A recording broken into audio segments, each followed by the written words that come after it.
Welcome to episode 21 of the Tuesday Talk IU Athletic Podcast. Joined, as always, by Director of Athletic Communications Larry Dillman and Student Assistant Connor Kikowski. This is Sports Information Director Andy Alvarez, bringing you results and news from this past week's action and previewing the week ahead in Immaculata Athletics. Men's and women's basketball each played Marywood on Wednesday and Centenary on Saturday. Men's and women's indoor track traveled to Susquehanna on Saturday for the Susquehanna Valentine Invitational. Men's and women's swimming competed in the Atlantic East Conference Championships at St. Mary's College of Maryland. Swim teams each earned fourth place finishes, multiple medals, and program records. Men's lacrosse opened their 2026 season falling at Arcadia on Saturday. We'll be joined later in the show by our guest, men's lacrosse head coach Kent Snoddy. Joined us for a good interview, some insights into his involvement with lacrosse and how he got started in lacrosse and things with the team this season and how things are looking and what he's looking to accomplish. Let's get started by looking back at some last week's action. You guys, we saw some pretty good things here, didn't we, last week with the women's basketball and the results we had at some of the other sports. What are your guys' thoughts? It was definitely a fun week, especially for women's basketball and all our basketball teams in general as we celebrate Senior Day on Saturday.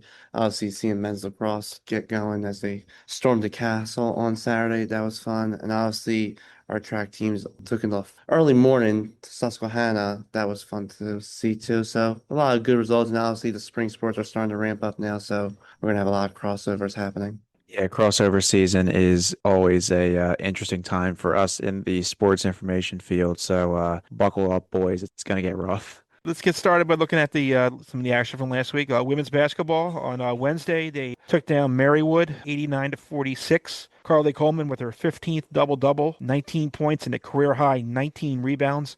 And really, she did that in about 3 quarters worth of work. So, I mean, they got her out of the game and get a chance to get her rest. Abby Grillo, 16 points, 4 rebounds, 4 assists, 3 steals. Sabrina Little, 14 points off the bench. Olivia Etor with 12 points, 4 rebounds, 2 block shots. Immaculata scored 46 points in the paint, 16 second chance points, and 22 points off turnovers. Game was really they jumped out to a real quick lead, going out to 28-8 lead after the first quarter. So that really made a difference in that game, getting a fast start. On Saturday, we had Senior Day here, and very special as we honored Riley Cassidy and Olivia Etor. And a real interesting thing, we saw it on the social media pages for the women's basketball team. You know, this was a kind of a Senior Day 11 years in the making. They had their paths had crossed as players, as teammates and players against each other from about the time they were 10 years old until becoming teammates here at Immaculata last year. So that was a real interesting story to see that and see the pictures of them as 10-year-olds and now obviously is going to be graduating seniors this year. So it was a real fun day honoring them, and it was also our annual Play for K doubleheader benefiting the Kay Yao Foundation for Breast Cancer Research and the doubleheader of both teams. So a real exciting day here at the Alumni Hall. Immaculata won 85 to 57 over Centenary to secure the Atlantic East Conference regular season championship, and they'll have home court throughout their time in the AEC playoffs. Halftime score was 39-33. Immaculata was able to pull away in the third quarter, put the game away in the fourth. Abby Grillo led all scorers with 19 points, shooting 8 for 13 from the field with 4 rebounds and 3 steals. Carly Coleman recorded her 16th double-double of the season with 18 points, 11 rebounds, 3 assists, 2 block shots, and 5 steals. Coleman was a plus 34 for the game. Riley Cassidy scored 16 points on her Senior Day game with 7 rebounds, 2 assists, and a block shot. She was a plus 33 for the game. Olivia Etor scored 11 points with 4 rebounds, 6 assists, 2 steals. Hit a couple big three-pointers in the fourth quarter as Immaculata pulled away in that game. Immaculata outscored Centenary 34 to 10 in points off turnovers. So that was a big number for them that day. Obviously, for her play this week, Carly Coleman was once again named Atlantic East Conference Player of the Week. So that is now 6 straight weeks that she's either been a Player of the Week or a Defensive Player of the Week. So she was Player of the Week back-to-back weeks, then Defensive Player of the Week for 3 weeks, and then now Player of the Week again. Abby Grillo was named to the weekly honor roll for her play this week, so it's good to see Abby get honored. The Monday Macs have clinched the AUC regular season championship. We'll have home court for the playoffs. They'll be on the road on Wednesday up at Marymount. Obviously, you want to keep playing strong, and they'll finish the season on the road on Saturday up at Pratt. They will host their semifinal on Wednesday, February 25th. Game could either be at 6 or 7, depending upon, when everything with the conference works out. So look for that and see who they'll be playing in that conference semifinal. But a good week for the Immaculata women's basketball team as always. And what is your guys' thoughts on that? Yeah, it was a great week overall. Women's basketball securing that AEC regular season championship, like you said, and just great numbers all around. No matter what Carly Coleman does, you're always surprised by what she does next. 19 rebounds against Marywood. I believe eight of them were on the offensive glass. So she almost had a double-double in offensive rebounds, which is ridiculous. And then against Centenary, having senior day and then play for K. And, the Centenary game was just great overall, and they really pulled away at the end there. Abby Grillo dominating as usual. Carly Coleman, as I said earlier in the season, when she came close to doing a 5-by-5, which means having at least 5 points, 5 boards, 5 assists, 5 steals, and 5 blocks in a single game. She almost had that earlier this year, and then against Centenary, she came pretty close again. She got the 5 steals, 3 assists, 2 blocks, so she came really close to that again. Plus minuses are off the charts right now, like you said, for Riley and Carly. And Carly being player of the week. So hopefully we'll see her. I feel like she's in a pretty good spot to make the all conference first team, and hopefully she's in good consideration for player of the year. She's just been on another level, and we'll see not only for next week, but we'll see who we take on in the playoffs. Pure dominance at home again in the conference for the women's basketball team. I mean, it is just pretty much every game you do see them at home, they just somehow find a way to just keep it going. I mean, that Marywood game, 28-8 after our first quarter, you knew that game was in the bag then. I mean, the momentum was just our way the entire time in both games. It was a great story to see the Riley Cassie and Olivia Etor thing and how it all comes together as one here, fighting for a championship at Alumni Hall. So good week for women's basketball. Excited for next Wednesday night. See who our opponents are coming up soon. All right, let's go over to men's basketball. And men's basketball, like women's, took on Marywood and Centenary. Two tough losses for the men, but pretty competitive throughout. Against Marywood on Wednesday, it was an 87-79 final. Dylan Cruz led with 21 points and 6 dimes.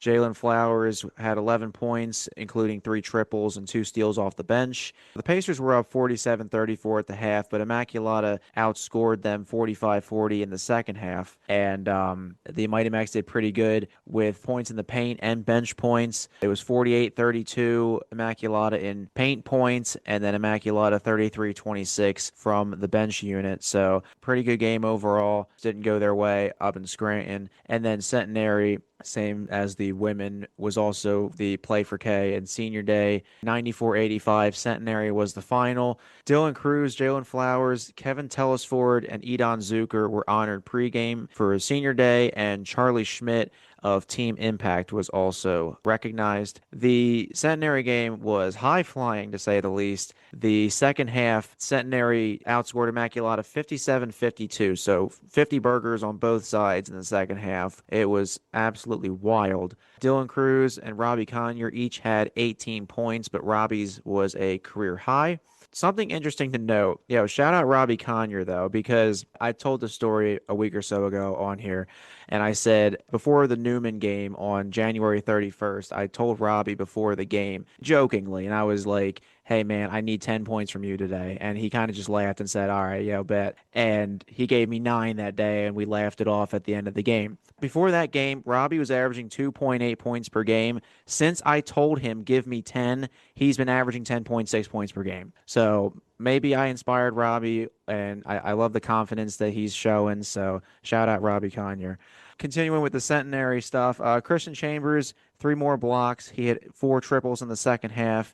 Dom Vacchiano was solid, 6 points, 7 boards, and 3 steals. The bench unit outscored Centenary 46-13. And as of this recording, we are still on Dylan 1K watch. Dylan Cruz is at 981 career points. He only needs 19 to hit 1,000, and he's got 2 games to do it, so about 9 points per game. And we'll see if they can get that done on Wednesday against Marymount at 6 o'clock. That'll be the home finale for the Mighty Macs this season. So, guys, men's basketball, a couple tough losses. The Dylan 1K, it's going to be exciting to see. Hopefully he gets that. And Robbie Conyers really come alive, too. Yeah, it was good to see some things like Robbie Conyer stepping forward into a role in this team. He's really worked hard, and you see each game he's going out and doing a little bit more, playing some real big minutes for the team and becoming a real factor for the team. There were tough games. I mean, they kept getting close in that centenary game, and they just could not get that little extra push to try to get evened upward to lead. But they hung in there throughout that whole second half, continued to chip away at things, and just were unable to, kind of get that, that extra push to get over the top. Obviously, Dylan Cruz has had an amazing career here at Immaculata, and we're looking forward to him hopefully being able to finish off these 19 points he still needs, and hopefully maybe he can get it done here on Wednesday, so they could do it here at Alumni Hall. But he'll obviously have another opportunity up on if he doesn't get it done here on Saturday up at Pratt. But we're hopeful that he could get it done here at Alumni Hall, and that'll be really something special to see him do that. Yeah, for sure. That would definitely be a good thing to end your career off for Dylan, as he'll get onto the track in the spring. So, but obviously, you want to see him get the 1,000 points. Hopefully, he can do it here at home. But yeah, the second half in the centenary game was definitely fun to do. Calling for you, Larry. My voice was pretty much gone after that game, and it was already gone before that game because I was sick last week. So I was definitely out of it after that game because it was just definitely just the what is it, the playground thing, the seesaw back and forth. So definitely something to see. But obviously a young team, and look, I think right now they're looking ahead to the future, and obviously they have some bright spots to build off of. What's absolutely hilarious is that I don't know what it is, but every time, so Connor and I are doing the stats or whatever, and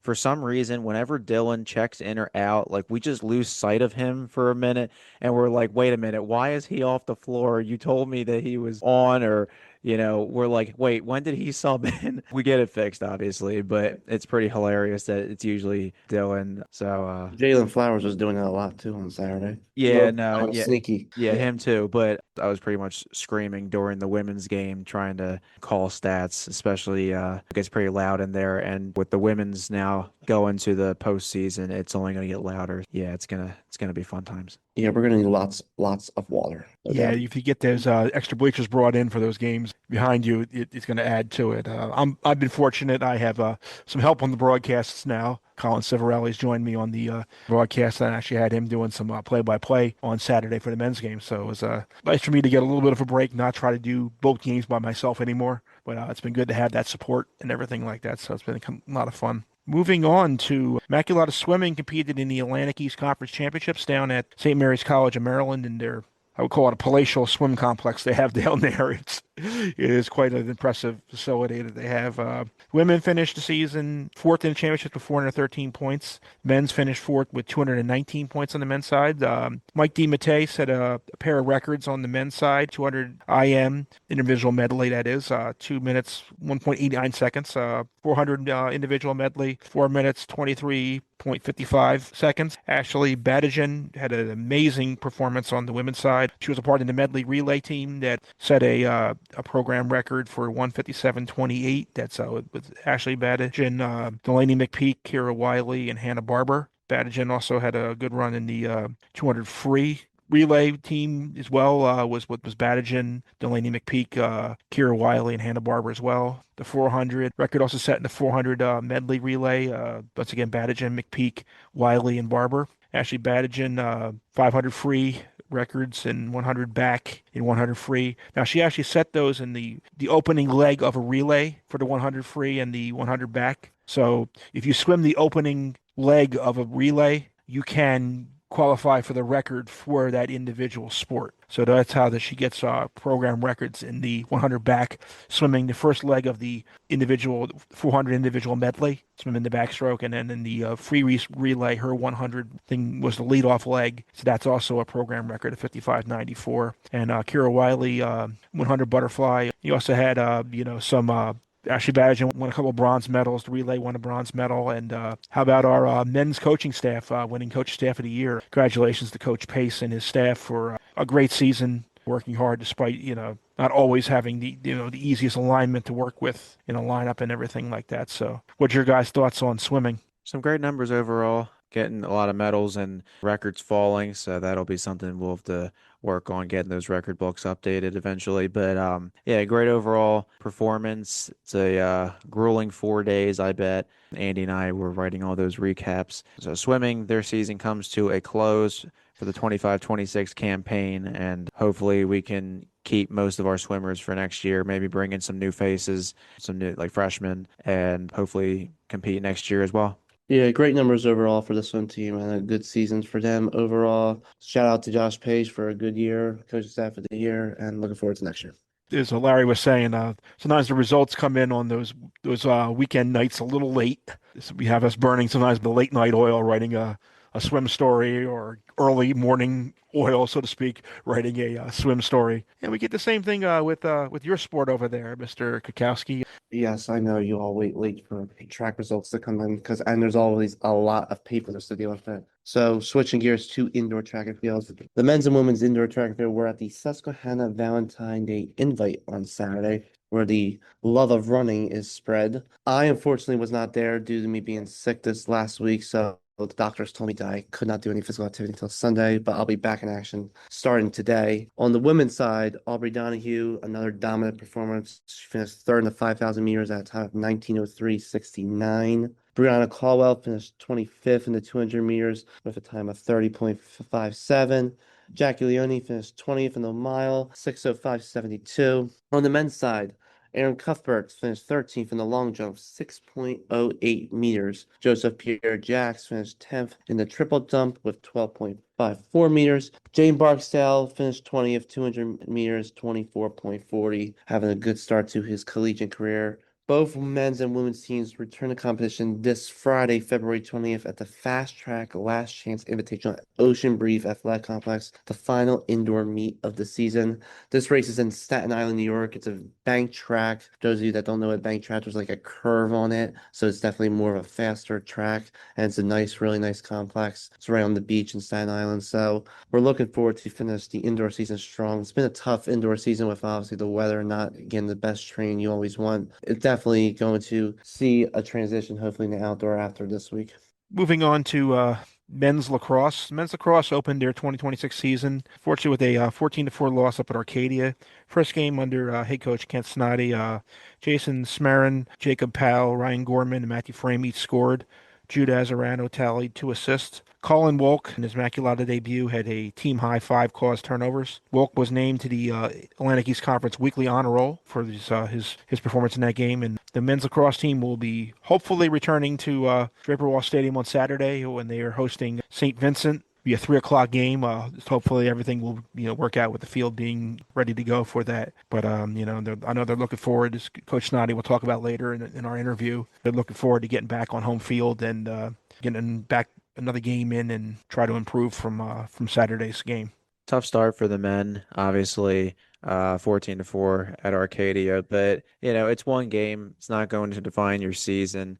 And I know things have been tough here and there with just the weather kind of being a pain recently, and not just for lacrosse, it's been for everybody trying to get practices in, just overall the weather not cooperating. But hopefully snow is going to melt this week and maybe get some rain, which would help. And obviously a lot of new guys on this team, whether freshmen or a couple transfers. So I feel like that's going to build throughout the season, that chemistry and just knowing where your teammates are on the field and getting them in the right position. So hopefully Saturday will be a bounce back game against St. Vincent. They are a team that Immaculata men's lacrosse has never seen before. This will be the first all-time meeting.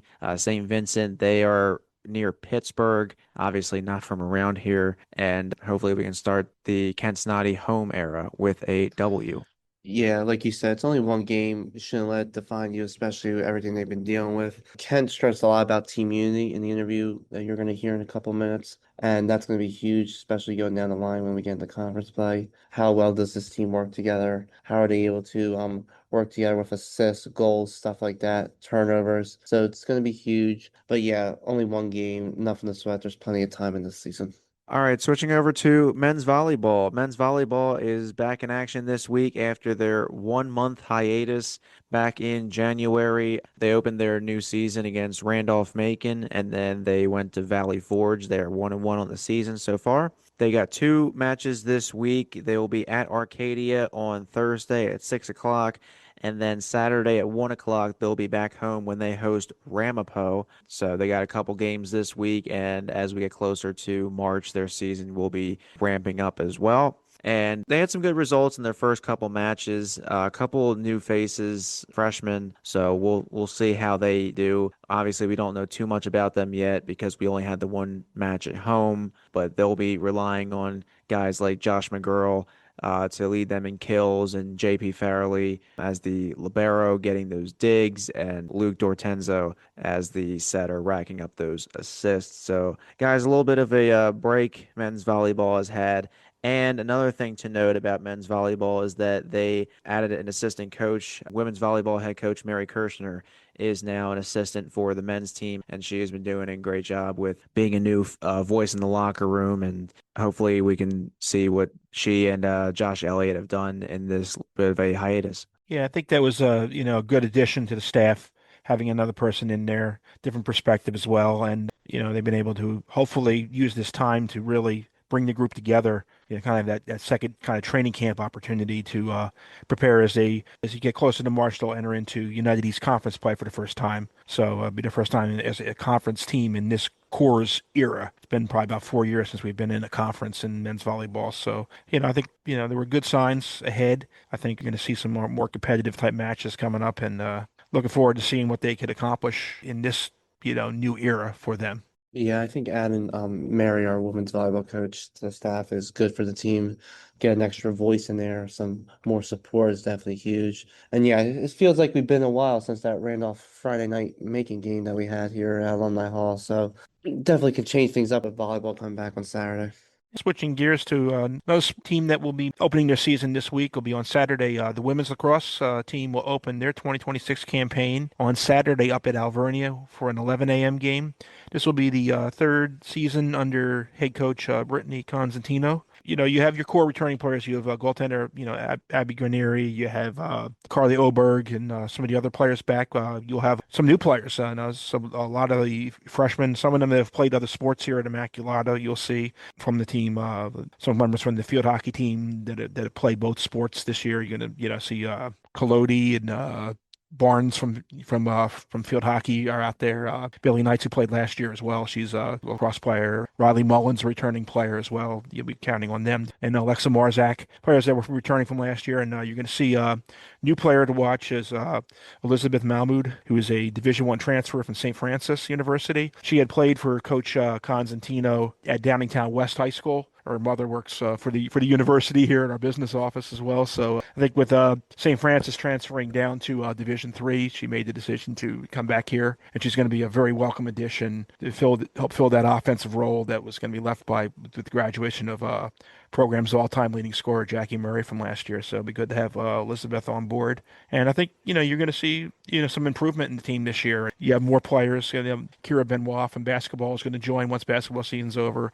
Julia Pohl, who played in high school, is going to join the team as well. So I think so there's some excitement being generated for their season this year. Obviously, you're going to open up a schedule of non-conference games, and they'll be making their home debut a week from Wednesday as a part of the doubleheader with the men's team. The women's team will be hosting Notre Dame of Maryland here on the 25th at 7 p.m. as a part of a doubleheader with the men's team that day. So that will be their home opener. And we're looking forward to it. Obviously, lacrosse has always, had a tradition here in Immaculata as well, and looking forward to a good season. What's your guys' thoughts? Yeah, definitely exciting for women's lacrosse to get started. Obviously, last year they only had that one sub, so to see them getting some more players this year is definitely huge for the program. A lot of the field hockey girls are coming over. They got a big freshman class. And then, like you said, Benoit and Pole coming out after basketball season wraps up. So look for definitely some competitiveness in the women's lacrosse team. They obviously have a little bit of a tough schedule, but hopefully they'll be able to make a run here in conference play. Yeah, it should be a fun season overall with the men's lacrosse team and the women's lacrosse team as well. And what's going to be interesting is that there are some new rule changes this year for women's lacrosse. One of them being the 30-second rule where goal is scored, stick drop, and then you have 30 seconds to get back to the draw circle, or otherwise, I think the ball goes to the other team if you're not in the crease in time. So, a couple new rule changes. We'll have to see how those work out. And obviously, not just for our team, but, just D3 lacrosse with those changes. But should be interesting. And we have a lot of new players and another year with Coach Constantino. And we'll see how our D1 transfer can do as well, see how she fits into that equation. I think now would be a good time to bring in our guest this week, men's lacrosse head coach Kent Snoddy. We'll be back with Kent after this break on the Tuesday Talk IU Athletic Podcast.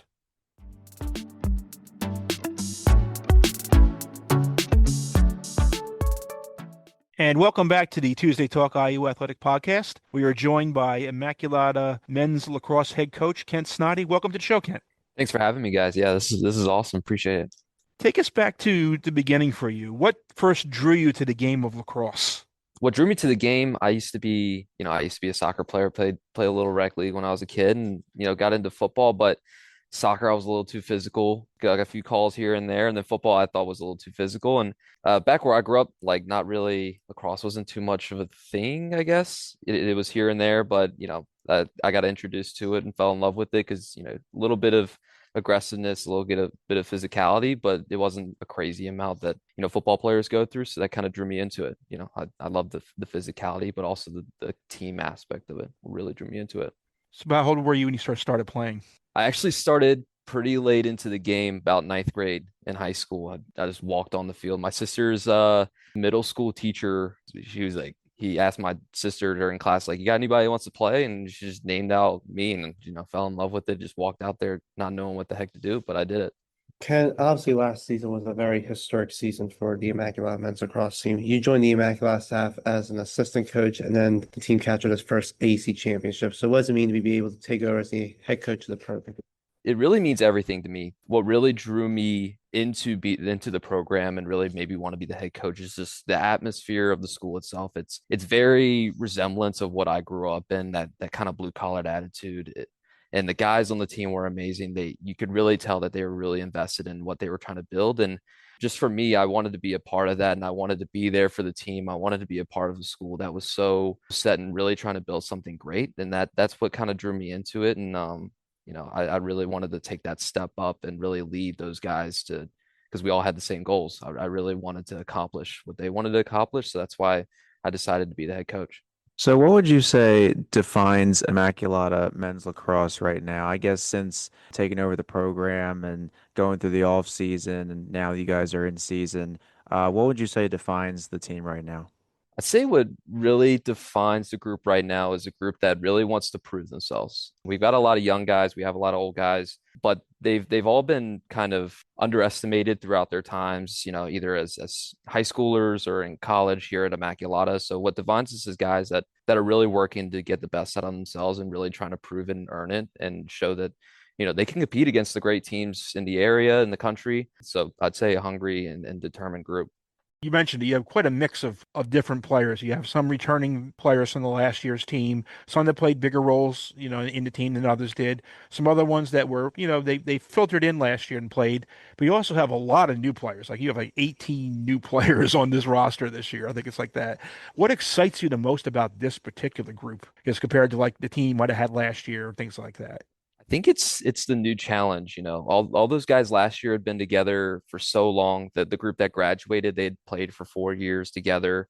It was a large group that really knew each other in and out. And this group, like they're still trying to learn more about one another, learn how to be a cohesive group. And that it's a lot of new and inspiring and great things that like you get to learn about people that are in a new setting. And what excites me is like these guys from coming from different areas that don't know each other, they're all working towards the same goal and being successful and trying to get the best out of themselves. So what excites me is like it's not like, hey, I'm familiar with this guy. I'm familiar, I've been there, done that for 4 years. Like with such an old group learning, I guess the newness of a new group, kind of that youth wise, and then the youth themselves learning, hey, this is college lacrosse now. Like now I'm ready to play. It just kind of adds a little bit of fire, of wanting to be great and wanting to get the best out of one another.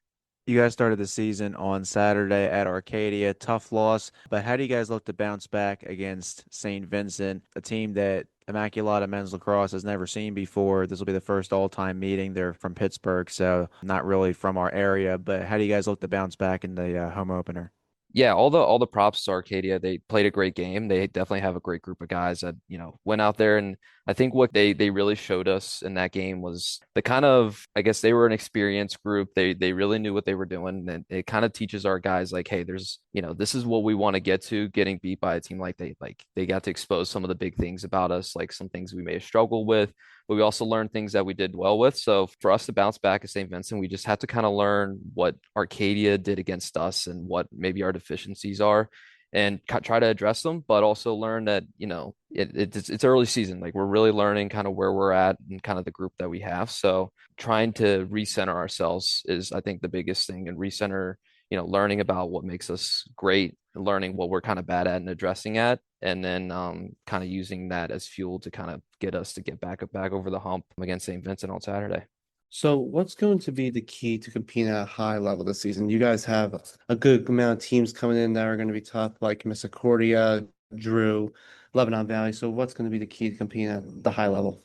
I'd say it's about two things. I think right now it's big about chemistry is what's going to get us to that high level. With the young group mixing with the older group, we need a lot of just reps, group bonding, like that kind of stuff that gets us together, gets us in a good atmosphere, and really trying to learn from one another, like what kind of motivations each of us might have. So us being on a united front will get us to a higher level than what we may be at right now with kind of figuring things out. And then the other level is we want to play these good teams because we want to see what it's like to, like, we want to match that energy of playing these good teams. And so you rise to the occasion of going through adversity. So I think for us, it's hopefully we keep building and playing these good teams and learning, okay, this is maybe the next step we got to take, and using those teams as fuel or inspiration to maybe beat the next team in order to reach that high level. I know it's still early in the season, but do you guys have any like favorite pregame rituals that you either have or are going to adopt as the season continues? Maybe you got like a certain jam you got to play before the game. I remember when I was at Widener, if I remember correctly, the men's lacrosse team, their walkout song, like when they would start warming up or whatever, was Motley Crue, Kickstart My Heart, and that was always a jam. So, do you guys have any other rituals or you got to score X amount of goals pregame or like what's the vibe over there? It's a good question. I think for majority of our guys right now, they go and take a quick run to Wawa and grab whatever they need. I usually like to grab a coffee from Starbucks in the morning. Maybe just try to get that energy. We're trying to figure out what kind of songs we might want to get into. We got a mix of guys who maybe like a different, somebody likes rap, somebody likes country, who knows. But we'll figure it out eventually. Last year, I think we came out to, Dreams and Nightmares, but this year we might have to find something a little differently and see what the group kind of thinks. You played a big part last year in the recruiting of a lot of these new players that you have in here. When you bring a recruit on campus, what do you hope stands out the most about your program to that recruit? I think what I really want to stand out is just like the aspect of it's a brotherhood at the end of the day. When I'm walking with a recruit down, past Alumni Hall or past the dining hall, like what I really want to see is everybody sitting together. Like my guys, if they're all, at lunch at the same time, like I want them all sitting together, showing that, hey, it's not this fake persona that we're putting off, that everybody wants to say they're a brotherhood. Everybody wants to say they're close. And, for some schools that may be the case, with some schools it's not. I want to show it. The actions speak louder than the words. If I want recruits to see just how close we are, guys all together sitting either next to each other in class or sitting together at dining hall, walking together to class, like enjoying themselves. Like that's really what I want them to see, because there's no point in showing fakeness. The kids will sniff it out pretty quickly. Well, we do appreciate you joining us today. We look forward to being out there with you out at the DWS this season. Hopefully, everything works out and, we'll have some big home games this year, and looking forward to seeing, where this team goes this season and seeing a lot of these new players and some of the experienced ones. Obviously Matt Ludlow, you got, three-time first team all conference goalie leading your way. We wish you good luck and thank you for coming in today, Kent. Appreciate it, guys. Yeah, thank you for having me, and hopefully we'll see everybody's wearing white t-shirts and get the DWS rocking. Let's go. And we'll be back after this quick break on the Tuesday Talk IU Athletic Podcast.